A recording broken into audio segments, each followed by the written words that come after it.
मैंने जो भगवान बजरंगबली जी की फ़ोटो लगा रखी है यहाँ पे और साथ में कुछ लिखा था थोड़ा-सा, तो अगर आपने पढ़ लिया है तो बहुत अच्छी बात है, नहीं पढ़ा है तो एक बार फिर से 10 सेकंड पीछे जाके आप पढ़ लो और फिर उसके बाद में हम आज की बात शुरू करते हैं। दोस्त, सबसे पहले जो बात करनी थी कि हमारा जनवरी 2025 का रिज़ल्ट आ चुका है और बहुत सारे बच्चों ने एग्ज़ाम पास किया है और बहुत अच्छे मार्क्स के साथ भी पास किया है। बहुत सारे बच्चे ऐसे भी हैं जिनका अच्छा रिज़ल्ट नहीं आया और मेरे भी बहुत सारे दोस्त ऐसे हैं जिन्होंने बहुत मेहनत करी और unfortunately they couldn't make it. होता है ना कि अगर सारे निकल जाएँ और किसी एक दोस्त का भी रह जाए तो बुरा तो बहुत लगता है। सबसे पहले तो हम बात करेंगे कि अभी हमें इस फेज से कैसे बाहर निकलना है।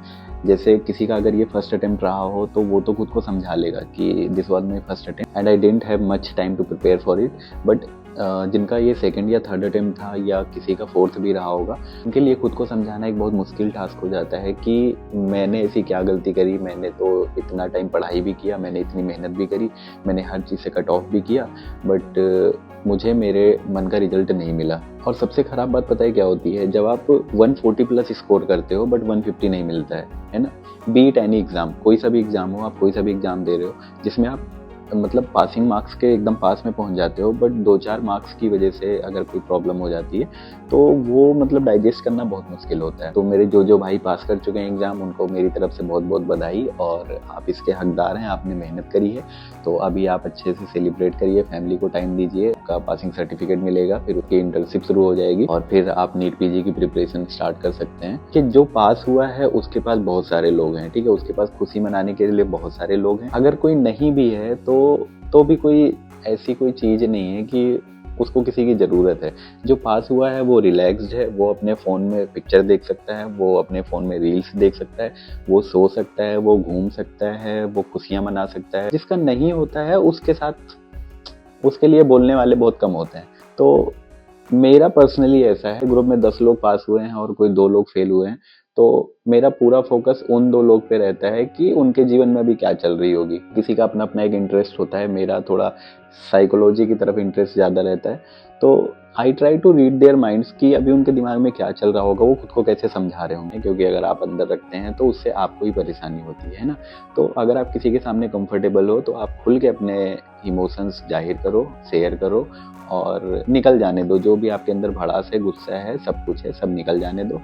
क्योंकि इस स्टेज पे ऐसा होता है कि यार मैंने तो सारी मेहनत कर ली और अपना सब कुछ दे दिया, मैंने हर चीज़ से कट ऑफ कर लिया और अपना बेस्ट किया। इससे मतलब आपको ऐसा लगता है कि इससे आगे मैं और क्या कर सकता था, है ना?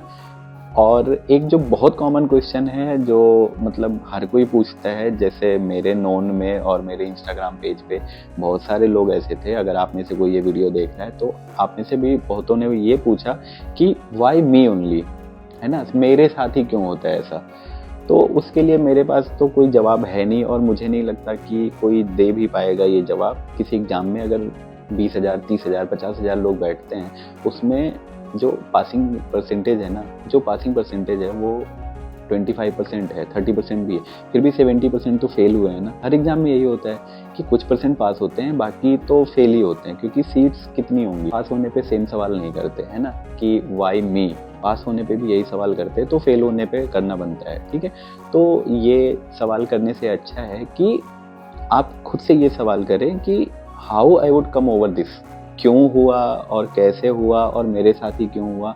ये सोचने से अच्छा है कि आप ये डाइजेस्ट कर लो कि मेरे साथ हो गया है ये, ठीक है? और अब ये तो यहाँ से तो कोई यू टर्न है नहीं। सैक्रिफाइसेस आपको पता है, आप कितना भी बोल लो, आप कितना भी कहीं लिख के लगा दो, आप सीना चीर के भी दिखा दो, किसी को फ़र्क नहीं पड़ता। कोई आपकी फीलिंग समझ ही नहीं सकता, कोई नहीं समझ सकता। वो थोड़ा बहुत शेयर कर लेगा, समझा देगा आपको, पर वो नहीं समझ पाएगा कि आपने कितनी मेहनत करी है, मेंटली, फिजिकली, इमोशनली आपने क्या-क्या मेहनत करी है, क्या-क्या सैक्रिफाइसेस किए हैं। पर इसका मतलब ये भी नहीं है कि अब सब ने आपसे कट ऑफ कर लिया, ऐसा कुछ भी नहीं है। सबके अपने-अपने इमोशंस हैं। अब हम बात करेंगे कि आगे के लिए हम तैयारी कैसे करें, कहाँ से शुरू करें, कब शुरू करें। सबसे पहला जो मेरा जवाब होगा कि जिनका फर्स्ट अटेम्प्ट था वो कभी भी शुरू कर सकते हैं। फर्स्ट अटेम्प्ट में उतनी ज़्यादा प्रॉब्लम नहीं होती, उतना ज़्यादा हम सैड या अपसेट नहीं होते हैं जितना एक मल्टीपल अटेम्प्ट्स वाला होता है, ठीक है? अगर आपका ये सेकंड अटेम्प्ट है तो आप 4 दिन लेके थोड़ा-सा रिलैक्स करके और फिर उसके बाद लग जाओ, क्योंकि आपको फिर से अभी बहुत मेहनत करनी बाकी है। आपने 6 महीने पढ़ाई करी, अपने यूनिवर्सिटी डेज में भी करी होगी। ये सेकंड, थर्ड, फोर्थ अटेम्प्ट था, but they couldn't make it unfortunately for some reasons. उनके लिए तो मैं यही बोलूँगा कि आपने बहुत मेहनत कर ली, आपने अटेम्प्ट्स भी ले लिए और गलतियां भी सुधारने की कोशिश करी, और most of you actually improved a lot. किसी को फर्स्ट अटेम्प्ट में 120 आए होंगे, 125 आए होंगे, किसी को 130, 35 आए होंगे, पर अगर आप 140 प्लस की रेंज में हो और कुछ मार्क्स की वजह से नहीं हुआ, आपको क्या करना है, आपको इन चीज़ों से पहले तो ओवरकम करना है कि आपको बहुत सारा society pressure, friends pressure, family pressure, सारा कुछ झेलना है, क्योंकि आपके साथ वाले फ्रेंड्स आपसे आगे निकल चुके हैं, ऐसा आपको लगता है, आपको फील आता है, आपको लगता है कि मैं ही क्यों पीछे रह गया, है ना। ये सबको आता है, सबके साथ होता है। तो आप रीस्टार्ट करने के पहले एक बार अच्छे से रिफ्रेश करो खुद को। जब आप लैपटॉप या कंप्यूटर ओपन करते हो सेकेंड टाइम, तो उसको प्रॉपर रन करने से पहले आप रिफ्रेश करते हो बहुत बार, सिस्टम इस बार अच्छे से काम करे ना। आपको वही रिफ्रेश बटन दबाना है अगले कुछ दिन तक, 4-5 दिन तक, हफ्ते भर वही रिफ्रेश बटन दबाते रहना है। अच्छे से रिफ्रेश करो, खुद को हील करो, अपनी बॉडी को ट्रीट करो, माइंड को हील करो, ठीक है। अपनी फैमिली के साथ टाइम बिताओ। अगर कोई दिक्कत है तो आप कहीं घूम घाम के आ जाओ, क्योंकि 5 महीने आपके लिए है, दोबारा हैं पड़े हैं आपके पास। अभी आप पहले अच्छे से हील करो खुद को, और फिर उसके बाद में रीस्टार्ट करो। रीस्टार्ट कहाँ से करना है उसके बारे में थोड़ी बात कर लेते हैं। How would I react to this, ठीक है। मैं जो रिएक्ट करता जिन चीज़ों पे, जैसे मैं करता हूँ, मैं अपना ओपिनियन शेयर कर रहा हूँ। पहले पूरे एग्जाम की एनालिसिस करता और फिर मैं देखता मेरा वीकेस्ट सब्जेक्ट कौन सा है, ठीक है। और इसमें मैं कंसीडर करना चाहूँगा PSM, ops gynae, surgery, medicine, path, pharma, micro. मैं इनमें से ये सारे सब्जेक्ट्स कंसीडर करना चाहूँगा कि इनमें से कौन से सब्जेक्ट्स हैं जो मेरे बहुत वीक रहे हैं इस एग्जाम में और पिछले एग्जाम में भी, तो मैं उस सब्जेक्ट से स्टार्ट करना चाहूँगा, ठीक है। और अगर मैं इस स्ट्रेटजी के साथ नहीं जाता हूँ, तो फिर मैं कैसे स्टार्ट करूँगा। मैं अपने MBBS डेट से स्टार्ट करना चाहूँगा। मैं सबसे पहले शुरू करूँगा एनाटमी, फिजियोलॉजी और बायोकेमिस्ट्री, ठीक है, क्योंकि MBBS में फर्स्ट ईयर में यही सब्जेक्ट्स पढ़ाए जाते हैं। MBBS के 4-5 सालों में, 6 सालों में जो ईयर वाइज जो सब्जेक्ट्स पढ़ाए जाते हैं उनके अकॉर्डिंग चलना सही है। फिर में क्या पढ़ेंगे, एनाटमी, फिजियोलॉजी, बायोकेमिस्ट्री। फिर उसके बाद में हम मार्च में पढ़ेंगे पैथ, फार्मा, माइक्रो और FMT, जो कि हमारे सेकेंड ईयर के सब्जेक्ट्स हैं। और फिर उसके बाद में हम अप्रैल में पढ़ेंगे अपने थर्ड ईयर के सब्जेक्ट। तो थर्ड ईयर के सब्जेक्ट्स हैं हमारे ENT, ऑफ्था, ऑर्थो और PSM और साइकेट्री। तो हम थर्ड मंथ में ये इतने सब्जेक्ट्स कर लेंगे, और जो फोर्थ मंथ होगा हमारे में हम बाकी पढ़ेंगे OBG, सर्जरी, मेडिसिन और जो हमारी रेडियोलॉजी, डर्मा, ये जो सब्जेक्ट्स हमारे बच गए हैं, एनेस्थीसिया, ये सारे सब्जेक्ट्स हम उसमें कर लेंगे। हमारा जो मेडिसिन, OBG और सर्जरी, ये तीनों बड़े सब्जेक्ट्स लास्ट के लिए बच रहे हैं, तो ये कुछ ठीक सा नहीं लग रहा, तो इसको हम पहले कर लेंगे। आप जिस हिसाब से मैनेज कर सकते हो उस हिसाब से कर लो, कि आपको साथ साथ में डेली 100 क्वेश्चंस मिनिमम करने हैं, ठीक है, क्योंकि अब आप एक रिपीटर हो, आप फ्रेशर नहीं हो, तो आपको क्वेश्चंस तो करने ही करने हैं। और अगर मैं आपकी जगह पे होऊंगा, मैं कैसे स्टार्ट करूँगा, मेरा जो तरीका रहेगा वो ये, पहले क्वेश्चंस लगाऊंगा, फिर वो टॉपिक पढ़ूंगा, फिर वो सब्जेक्ट्स पढ़ूंगा। हमने नोट्स और क्लासेस सारी करी रखी हैं, वीडियोस भी सारे देख रखे हैं। हमें उल्टा पढ़ने की बहुत ज़रूरत है। उल्टा पढ़ने से क्या होता है कि हमारे MCQs मेजोरिटी में आ जाते हैं और नोट्स वगैरह सब उसके बाद में आते हैं, ठीक है। नोट्स वगैरह आपने पढ़ रखा है, अगर आपने MCQs स्मार्टली सॉल्व किया होता या एटलीस्ट प्रेशर को अच्छे से हैंडल किया होता, आपको भी पता है कुछ क्वेश्चन होंगे, कुछ नहीं बहुत क्वेश्चन होंगे जो गलती से गलत हो गए, ठीक है, और वो बाद में पता चलते हैं, उस टाइम पता नहीं चलते या हम समझ नहीं पाते, टाइम बहुत लग जाता है। तो उन सब चीज़ से बचना है। अगर आप ईयर वाइज नहीं जाना चाह रहे तो कौन से सब्जेक्ट से स्टार्ट करना है, उसका भी एक तरीका है कि आप इस एग्जाम का जो रिकॉल आया है आप वो रिकॉल करो, ठीक है, रिकॉल दो, उसका एक GT दो, किसी भी ऐप पे मिल जाएगा। और फिर उसके बाद में देखो कि वीकेस्ट सब्जेक्ट कौन सा था आपका, ठीक है, कौन से सब्जेक्ट में सबसे कम मार्क्स आए हैं, 50% से भी कम आए हैं, कौन से सब्जेक्ट में, आप उस सब्जेक्ट से स्टार्ट करो। अब इसका मतलब ये नहीं कि एनेस्थीसिया में 5 आए थे तो 2 ही सही हुए, 3 गलत हो गए, नहीं।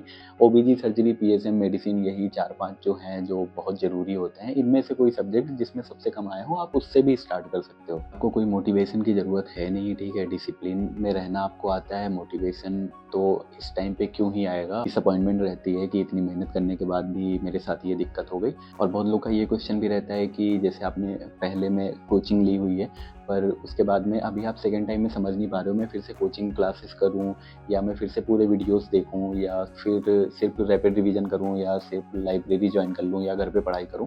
ये सारे क्वेश्चंस का मेरे अकॉर्डिंग यही जवाब है कि आपको दोबारा कोचिंग करने की कोई ज़रूरत नहीं, वो टाइम वेस्ट होगा। अगर आप घर से बाहर रह रहे हो तो आप ये कर सकते हो कि जिस कोचिंग सेंटर में आपने क्लासेस करी हैं आप वहीं पे लाइब्रेरी ज्वाइन कर लो, और अगर कोई एक दो सब्जेक्ट है जो आपका बहुत वीक है, आपको लग रहा है कि क्लास करने की ज़रूरत है, तो आप बात करके वो क्लास फिर से कर सकते हो, ठीक है। और उसके अलावा आप बस MCQ सॉल्व करो और रैपिड रिवीजन के वीडियोस देखो, खूब सारे MCQs करो, GTs दो और टाइम टू टाइम सब कुछ करो।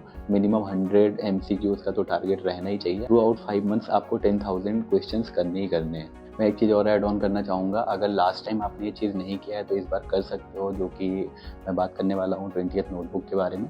तो वो भी एक बहुत बड़ा रोल प्ले करती है हमारी प्रिपरेशन में। जैसे कि अभी आप जब MCQ से स्टार्ट करोगे, आप जैसे कोई भी टॉपिक ले सकते हो, आपने सर्जरी उठाया, स्टार्ट कर दिया GIT से, ठीक है, तो पहले चाहो तो उसके क्वेश्चंस कर सकते हो या PYQs कर लो, तो आपको न्यू इन्फॉर्मेशन मिलती है, आप उसको कहीं पे लिख लो। जैसे मैंने जो किया था, ये मेरी 20th नोटबुक है और इसमें मैंने क्या किया था कि अभी मुझे नहीं समझ में आता था तो ये मैं सारा लिख लेता था। जैसे ये डर्मा खुल गया तो मैं ये दिखा देता हूँ, डर्मेटोलॉजी का जो जो चीज़ मुझे नया लगता था या मुझे लगता था कि हाँ बहुत अच्छे से नहीं याद है, तो वो सब मैं लिख लेता था पूरा। ये सारे अलग अलग सब्जेक्ट्स के अलग अलग नोट्स हैं और ये मैंने PYQs और MCQs के जरिए किया था। जैसे ये अगर दिख रहा हो तो मैं दिखा दूं, ये बायोकेम के PYQs हैं और इसका मैंने फिर ये नोट्स बनाया था जो कि मुझे नहीं आता था। और जो मैं अभी GIT की बात कर रहा था, ये GIT से ही मैंने भी शुरू किया था। ये GIT है और उससे जो जो चीज़ें मुझे इंपॉर्टेंट लगी, जो क्वेश्चंस में थी, जो PYQs में थी, वो सारा मैंने किया था। फिर इस 20th नोटबुक में आप एक चीज़ और ऐड ऑन कर सकते हो, जैसे कि इंपॉर्टेंट साइंस होते हैं, रेडियोलॉजिकल साइंस होते हैं, जो बहुत बार डायरेक्टली पूछ लिया जाता है या किसी क्वेश्चन में दे दिया जाता है, मेडिसिन के क्वेश्चन में दे दिया जाता है। अब जैसे ब्रुजिन्स्की साइन दे दिया गया, ठीक है, तो आपको मेनिंजाइटिस कैसे पता करना है, ब्रुजिन्स्की साइन दे दिया तो सबसे पहले आपके दिमाग में वही आना चाहिए, ठीक है। अगर आपको दे दिया जाता है बूट शेप्ड हार्ट, तो आपके सबसे पहले टेट्रोलॉजी ऑफ फैलेट आना ही चाहिए दिमाग में। ये कुछ ऐसी चीज़ें हैं जो आपको याद करके ही जानना है, ये फैक्ट्स होते हैं। मतलब एटलीस्ट ये होता है कि आपके दिमाग में ये क्लिक करेगी कौन सी डायग्नोसिस की तरफ जा रहे हैं, ठीक है। तो ये इंपॉर्टेंट साइंस है, इसको आप कहीं एक जगह लिख सकते हो। ये सारे लिख रखे हैं मैंने, मतलब कई सारे पेजेस में था। और इसके साथ में इंपॉर्टेंट ड्रग्स कौन कौन सी हैं वो मैंने पूरा लिख रखा है। और फिर जो हमारे टेस्ट होते हैं, कौन कौन से टेस्ट हम कौन सी बीमारियों में करते हैं वो पूरा लिख रखा है। कौन सा ऑर्गेनिज्म रिस्पॉन्सिबल होता है वो लिख रखा है पूरा।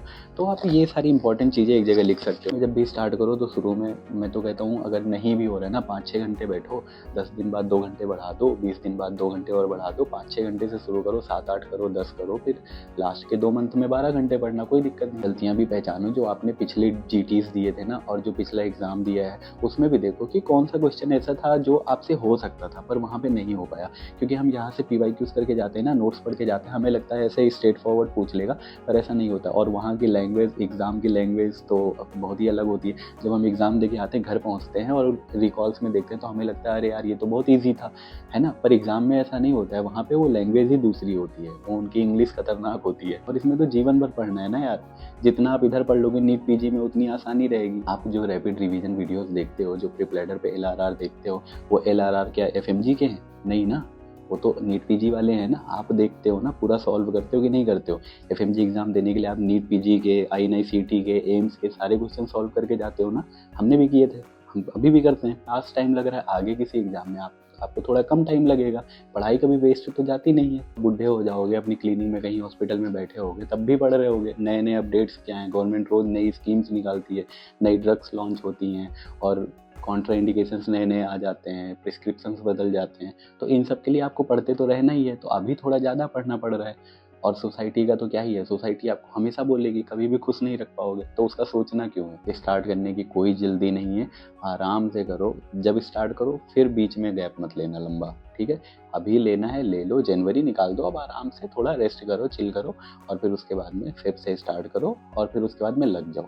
भले ही कम करो पर लगे रहो। ये तो बहुत लोग फार्मा पढ़ते थे, अच्छे से पढ़ते थे, पर अभी लोग फार्मा को, मुझे नहीं समझ आता कि लोग क्यों फार्मा को बहुत बार इग्नोर कर देते हैं, जबकि फार्मा से अच्छे खासे क्वेश्चन आ रहे हैं।